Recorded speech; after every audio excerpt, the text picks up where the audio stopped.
יאללה, נתחיל. אוי, וזה אני גרועה. לא, מה פתיחה?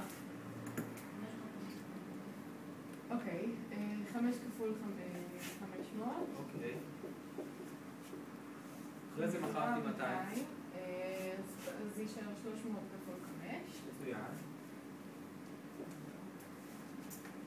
קנייה, אוקיי, אז עכשיו עושים 5 כפול 300.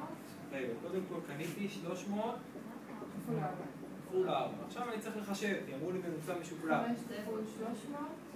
5 כפול 300. ועוד 4 כפול 300. ועוד 4 כפול 300. חלקי 9. עולה ב-600. לא, זה המחיר. זה המחיר, אוקיי. כמות.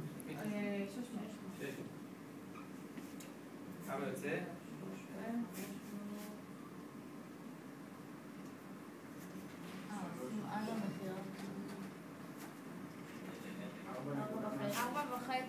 4.5. אז זה 600 של 4.5. אז אתה מוחק את השתיים? כן. מחירה של 100, זה יהיה 500 כפול 4.5.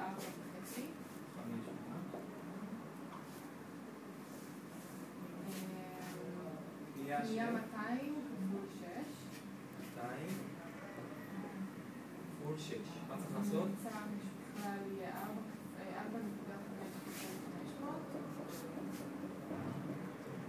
ועוד 6 כפול 200. חלקי 700. נעצור רגע.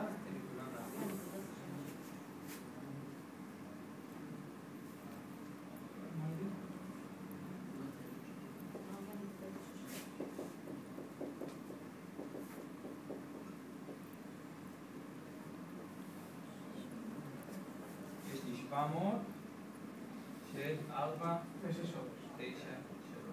700 פחות ומכרתי עוד 250 אז 450 של 4.9. 217.